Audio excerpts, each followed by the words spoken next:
What's up guys, Ryan here. So in this video, I'm going to introduce my 2020 Amazon FBA brand new mini course that's going to get you oriented and prepared to become an Amazon FBA seller in 2020. I'm going to try to cover all of the common questions that people have when they're considering starting out as an FBA seller, including not just like how to do it, but try to help you figure out like if it's really for you, because I promise it's not for everybody. There's definitely some questions that need to be answered before you dive in. And the first questions I want to answer in part one in this video are: what is Amazon FBA exactly? And how much does it cost to get started? Before we jump into answering those questions though, I wanted to introduce myself. My name's Ryan Hogue. I've sold over $1.4 million on Amazon to date. And I've been teaching at the college level for almost 6 years. The reason I included the teaching tidbit is because I'm excited to be your Amazon FBA coach. And I wanted to let you know that I've already written a 7-day mini course that you can access for free on my website. The link is in the description below. And why you should trust me. Not only have I sold $1.4 million on Amazon, but I'm one of the rare people who actually provide proof. Like, I don't just say it and then expect you to believe me because I'm a talking head on YouTube. But I've published transparent monthly passive income reports to my blog since the beginning. So if you want to see what it's like building an Amazon business from the ground up, go ahead and check out the link in the description as well, or ryanhogue.com/income reports. It's all there. And real quick, I just wanted to put this on your radar. I spent over a year writing my Amazon FBA course. I believe it to be the most thorough FBA course out there on the internet. I know that's a bold claim to make, but I'll put my money where my mouth is. I'll stand by it. And while I personally had to spend $2,500 on a coach to teach me how to become an FBA seller, because, I'm not afraid to admit it, I was failing to figure it out on my own, you can enroll in my FBA course for only $497. This is a discounted price. When this mini course is finished releasing, when I'm done releasing all of the segments in this mini course, the price is going to go up. So go ahead and take advantage of the discounted price. All right, and last thing before we get into business, I think it's important that everybody finds their why. Why do you want to be an FBA seller? If it's that you want to make a lot of money, hey, join the club. Nothing wrong with that. The profit potential for Amazon FBA businesses is really high. I mean, it's in kind of a class of its own with how much money some people have been able to make just through FBA. But you need to understand up front that, like, if you pay a coach or if you join a self-paced course, you still need to show up at least once a week. Set aside the time on the same night every week, like whatever you have to do. Make sure you see it through, because nobody can do this for you. You're going to have to set aside time and be persistent and follow through. Otherwise, this just is not going to work. All right, so what is Amazon FBA? We need to understand the business model, the foundation of it, before we dive in and start taking action. In summary, Amazon FBA, well, first and foremost, it stands for Fulfilled by Amazon. It means that we're going to outsource a lot of the work as it relates to the physical products that we're going to be selling on Amazon's market. We're going to outsource it to them. They have infrastructure built up actually throughout the world. Now, I would recommend focusing on the US market to start, but if you wanted to expand overseas, like I actually do bring experience to selling in Amazon's Pan-European program, which I do cover in my course, by the way. So we're going to be outsourcing it to Amazon. That means when we import products to the United States to be sold on the US markets, we send them straight to Amazon's warehouse. Now, I mean, you could send them to your house and then to Amazon if you wanted, but that's extra work, extra money for shipping, etc. But it's really your call. What you see on the right-hand side there is, right behind my head, is me actually at an Amazon fulfillment center. So they have certain fulfillment centers around the world that you can schedule a tour to go see the inside. Now, when I did that, it was like a 6+ month waiting list, and I had to drive over an hour to get there. Me and my mom went. We took the day off work. It was a fun time. And I got to see, how the sausage is made, I think is the saying. Got to see how they do things behind the curtain. Anyways, when we send our products in for FBA, when I say send them in for FBA, that means we're sending them to Amazon's fulfillment centers. They will store them. Following an order, they will pick, pack, and ship them to the customers. If a customer returns it, they handle the returns as well. So essentially what this is allowing us to do is to focus on scaling our business, which obviously is important. Otherwise, if we're having to like manually fulfill orders, you could foreseeably get stagnant in your growth because you're going to spend so much time as you're scaling and getting the orders, fulfilling them. So we're not going to do that. We're going to let Amazon handle that. When we do this, our products become Prime eligible. Now, I'm guessing that at least half of you guys watching this video are Amazon Prime members, because I think the latest stats say that over half of the people in the United States are Prime members. So there's at least 100 million Prime members in the United States, and studies have shown that they tend to spend twice as much as non-Prime members on Amazon. So we're tapping into that market by putting that little Prime checkbox next to our products when customers are searching Amazon's catalog. So if we dig a little bit deeper into what Amazon FBA is as a business model as it relates to us, the seller, I broke it up into 3 high-level concepts that we're going to dig even deeper into throughout the duration of this mini course. But it's essentially a 1, 2, 3. We're going to research what products we're going to order and then sell on Amazon.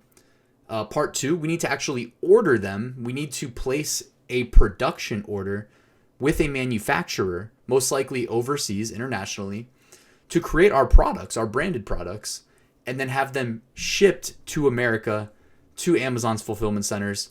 Then they're available for sale on Amazon's catalog, but we need to market them. It's not enough anymore just to make them available for sale on Amazon.com. While it is the world's #1 e-commerce website, and in the past with less competition, you could get away with that at times. And I mean, you might stumble upon niches where you can get away with that today. But generally speaking, you're going to need to run ads, or PPC, which stands for pay per click, to get your product's visibility, at least initially, to generate those initial sales, because Amazon's algorithm will reward any listing that's generating sales, that's converting customers. All right, so again, we're going to do product research. Then we're going to look for suppliers, interview suppliers, place sample orders, figure out which is the best one to move forward with. And then once our product is ready to be sold live on Amazon, we're going to market it. And BigCommerce published an interesting article called 10 Fascinating Amazon Statistics Sellers Need to Know in 2020. So I'm just going to read these off to you really quickly so that we really understand the opportunity that's in front of us to become Amazon sellers. So 9 out of 10 consumers price check a product on Amazon. So people trust the brand is what that's really saying. 2% of Echo owners have purchased a product via Alexa, which is really interesting because that's voice search. Amazon sells more than 12 million products.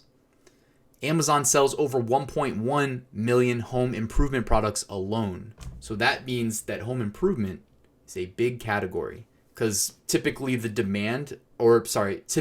supply is in response to the demand. So that's what that's signaling when I see that. 95 million people have Amazon Prime memberships in the US. So I was maybe a little bit off when I said 100 million a couple slides back, but hey, 95 million, that's crazy. That's a lot of people.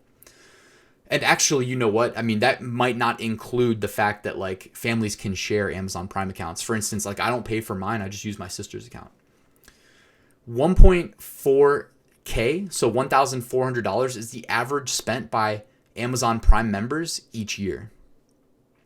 FBA gives sellers a 30 to 50% increase in sales, which that should be that should wake you up. Hopefully you should be perking up when you hear that, because that's what we're doing. There's other ways to sell on Amazon, guys. What you're going to learn in this mini course is specifically Amazon FBA, selling physical products. I actually prefer branded private label products. So we create our own brand of products. And just by doing FBA, we're going to have a 30 to 50% increase in projected sales. And the alternative is third party, FBM, fulfilled by merchant. That's similar to like eBay, where Amazon won't fulfill the orders, but we would fulfill the orders. So Amazon has shipped over 5 billion items worldwide in 2017 alone. That's crazy. More than 50% of all Amazon sales come from third party sellers. As I mentioned, that's the alternative to FBA. And selling third party, there's nothing wrong with that. I actually teach in a separate course how I maximize the value of my Seller Central account through selling third party print on demand products. And last, 80% of sellers also sell on other platforms outside of Amazon, which again feeds right into what I just mentioned, where I have a course about how to sell as a third-party seller on Amazon, but also how to sell on other platforms and maximize ROI on our products. Next, how much money do you need to start FBA? So in this business, it takes money to make money.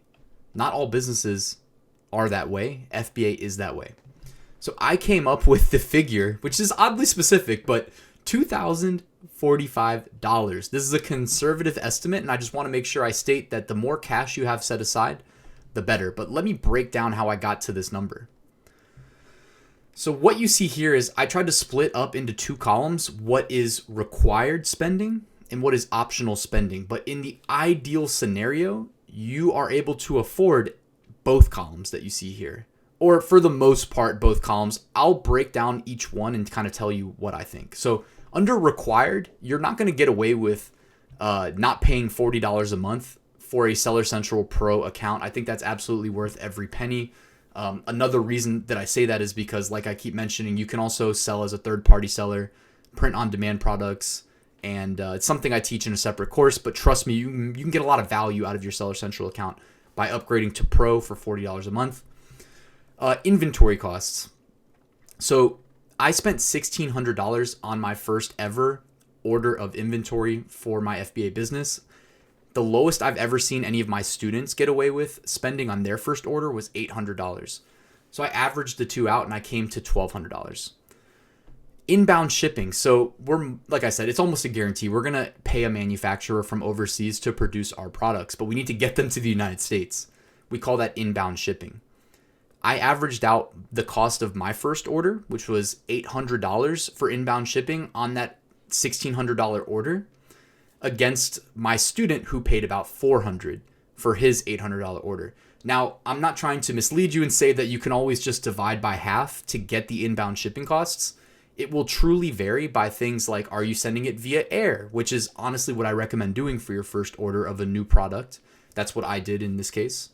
Or you can ship by sea, which is going to be about half as much. They charge by weight. But when you do it for your first order and you do by air, it gets there much quicker. So that allows you to start building that sales momentum and get it ranked on Amazon. All right, I put trademark under the required column. Now, Amazon will not require you to trademark your brand, but I think in 2020 and projecting into the future, this is pretty much a requirement. You're going to need to get into Amazon's brand registry, which will help you protect your products from hijackers, from people that want to make money selling similar products to yours and essentially putting their hands in your pockets. I think a trademark is pretty much a requirement. And at a minimum, you're going to spend $200 on that trademark. Now, I've mentioned this in previous videos. I have multiple lawyers in my immediate family, my dad and my sister, so I lean on them when I need trademarks done, and I don't have to pay them extra. Basically, it's like if there's a holiday coming up or my birthday, they already know what I need. I need another trademark done. So you might have to pay a little bit more. There's services like trademarkia.com. You can get it done for like $100 on top of the normal fee. So it's not too bad. UPC codes. Now this is another variable cost. The correct way to get UPC codes or barcodes is you have to pay the people who maintain the central database, and it costs some absurd amount, something like $250, I think, plus a renewal fee.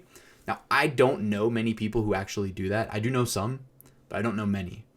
You can get away, honestly, with just going to eBay and buying like reused. I don't know exactly how they're getting these UPC codes. They might be like old ones or ones that never got used. But you can get UPC codes for like $5.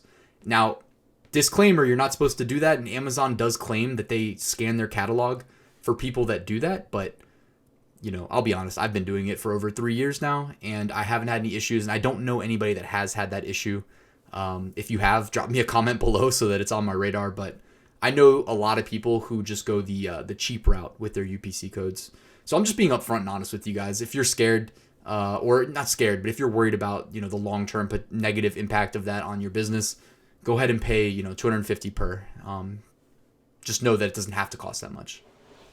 All right, and PPC costs, pay per click. This means advertising your product following the initial launch. As I mentioned, you're going to need to advertise your products.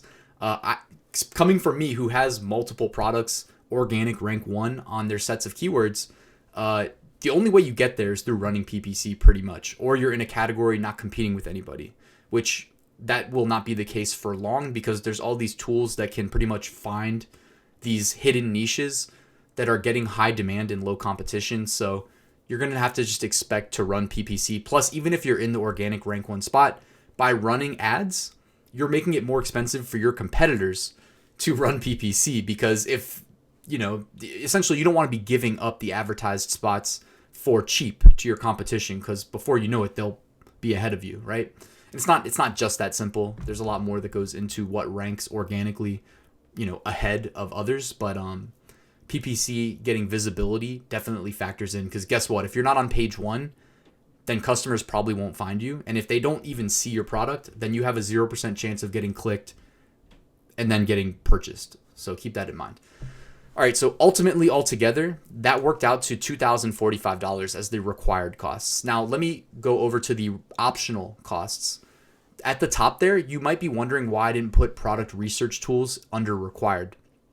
Most courses would probably say that they're a requirement. If you're a beginner, it is definitely logical to say that you should use a product research tool, but it's definitely not a requirement. Like for me today to be doing product research on Amazon, like I have alternative approaches to doing it using free tools. And I cover this in my course extensively. 2 weeks ago, I had a live stream with my friend Luke. He's also a successful FBA seller. And he mentioned that he also does not lean too heavily on these paid research tools. It's not that they're not great. They're great. Jungle Scout and AMZ Scout are two of my favorites. I put links in the description to check out both of those, but there's no need to sign up today because we're going to cover in a future video how to use them, how I use them. And it's not just that they're like Chrome extensions that will help you validate niches, but there's also other parts like there's web apps that help you find the high demand, low competition products by just spitting out suggestions. And those, on the other hand, like I like to pay for. Now they're more of a nice to have. They're basically time savers. It's not that you can't run a business without them. You absolutely can, but you're gonna save time by using them, which is the case with most tools. All right, I also put sample products under optional. Now I would highly recommend always ordering sample products when you're interviewing suppliers before you place your first order. Not doing so, you're rolling the dice with, placing an order of a low quality product or missing out on a higher quality product from one of their competitors. But here's the reason I put it under optional. Me personally, like I've been to China. I have people on the ground in China that I can lean on to help me source. And as a part of helping me source, they help me with ordering samples and they don't charge me. So keeping it 100, keeping it transparent with you guys. If you're in my situation, you don't need to pay $100. The most I've ever paid for a sample product was $150. So think about that for a second. I'm just being upfront with you guys. Like if you're interviewing 3 suppliers and all 3 charge you $100 to $150 to ship your sample, because it's not that they're trying to make a profit off of shipping you a sample order. They want to send it via, the fastest air shipping method possible because they understand that like if it takes 2 weeks to get to you, they may never hear from you again. So they want things to move quick, and it's in your best interest, our best interest, for things to move quick too. So be prepared to spend about $100 on average on sample orders. But also, just plugging my course one more time, I'll put you in touch with someone that I've flown out to China and met personally, who I've been using as a business partner, freight forwarder for the better part of the last 3 years. And he may be able to also help you with your sample orders and sourcing as well. I can't guarantee it because I know he's busy, but I do put you in contact with him in my course should you choose to enroll. Link is always in the description. Early reviewer program, that costs $60. It's definitely optional, but what that's going to help you do is get your product some initial reviews, because when you're brand new on Amazon's catalog, you have no sales history, no visibility without advertising, and no reviews. I mean, put yourself in the seat of a customer when you see that product that has no reviews. How likely is it that you're going to buy it? It's probably not that high when you've got 3 other choices that all have reviews. So the early reviewer program, while it's not required, Amazon will basically incentivize people to purchase your product and leave feedback. Personally, I don't use it because you can also just text message your buddy who lives on the other side of the country, assuming you have friends that live outside of your state, and say, hey, can you, and then very explicitly say, type these keywords into Amazon, find this specific product, click it, add to cart, and check out. And then after you receive it 2 days later, leave a 5-star review. I'm just saying, theoretically speaking, wink, wink, that also works. So that, and then you also get a guaranteed 5-star. You're not supposed to do that. And notice how I said someone outside of your state, so that Amazon doesn't like trace a connection. Like if it's your roommate on the same IP address you log into your Seller Central account from, you're going to face some trouble there. So don't do that. Anyways, branding and professional quality images. This is just related to creating a quality product listing on Amazon. Now, I am very comfortable using computers. I've probably been using computers on average every day, like 8 hours a day since I was 15 years old. Let's just say that, ballpark.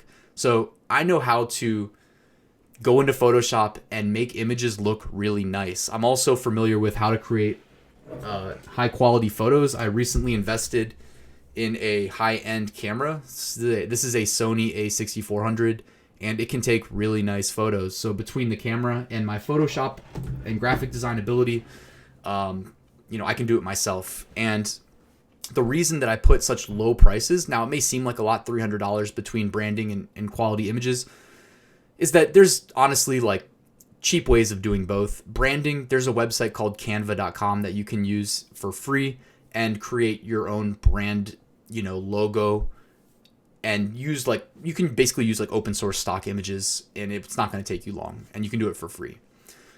Professional quality images. When I said images, I should have said photography of your product. Again, you can always try to do it yourself, or if you have a friend who's a photographer, there's something called a light box. Amazon actually sells their own, but last time I checked, they were sold out. But the light box basically is like how you take really nice photos against a white background. And then anybody that does graphic design can touch them up. There's websites like Fiverr.com that you can go to, pay like $5 to $10, and have somebody that's experienced as a graphic designer touch up your photos as well. And I left one last bullet that says other software tools, and I ballparked $100 a month. Now, we're going to talk about recommended software tools in later videos, because honestly, I could keep going for a while if I started jumping into the different tools that I use for my Amazon FBA business to gain an edge and essentially do everything to the best of my ability. Because guys, if you're going to dive into FBA, don't cut corners. Really go for it. Try to establish yourself as the best, the top dog in your niche. That's really what you should be aiming for. And it might require you spending $100 a month on extra tools. But by the way, once you're selling on Amazon, the cash is going to start rolling in. It doesn't feel as bad. Real quick though, before I wrap this video, I need to be transparent and mention that you cannot forget about reorders. Now, this is a good problem to have. If you need to reorder your inventory, that means that your existing inventory is selling well. But Amazon pays you out twice a month. They do hold on to your revenue generated from sales for a period of time, so that if there's returns, that they don't lose money on the return of your product. So just keep in mind that you're always going to have a balance on your Amazon account, assuming that you're still getting sales, and there will be a time period before you get that deposited into your bank account. So you need to include that into your projections when you're figuring out how much money you can afford to spend on your initial order, because there will be a reorder, and most likely you will not have sold all of your inventory from the first order before you need to be able to pay for the second reorder. I should mention really quickly though, when you're doing deals with your suppliers, you can often wire them 30% upfront and then the other 70% when the production run is complete. So if you needed to buy yourself time to get more money deposited into your bank account, you might go for the 30-70 approach. Especially if it's your first time working with a supplier. By the way, this is all stuff we'll talk about later, so I don't want to get too in depth. All right, next time, guys, in part 2, we're going to cover Amazon seller concepts that are extremely important to understand. Basically, I call it shifting your perspective from shifting your perspective from buyer to seller. It's an important thing. You're going to start seeing the Amazon catalog as a seller and not that of someone who just wants to spend money that you're probably going to regret down the line, right? And we need to define what our ideal product is, because now we're going to have to start thinking about what we want to sell on Amazon, and there's definitely criteria to consider that make up the ideal product. All right, guys, and thank you for watching this video. This is only video number 1 of this series. Selling on Amazon is not easy, so I'm going to do the best I can to cover for you at a high level what you need to expect if you want to succeed as an Amazon seller. Now, these videos would be like 2 hours long each if I was to go into the level of detail that I go into in my full Ryan's Method Amazon FBA course. We've already had students successfully selling on Amazon. The course has actually been published for just under a year, so we've already seen success stories from the people that enrolled early on who got a really good deal on the pricing. I've slowly been increasing it over time, so go ahead and check that out if you're interested. It's on sale right now, and the price will go up when I finish this mini series. But also, before I leave, I just wanted to remind you guys to hit that like button if you got anything out of this video, and subscribe and hit that bell so that you're alerted when I drop the next video in the series. Again, part 2, we're going to cover seeing the Amazon catalog from the seller perspective, and we're going to cover the criteria that make up a winning product. So anyways, guys, I look forward to seeing you at the next video. Passive Income School is open. Enroll now at ryansmethod.com. Thank you.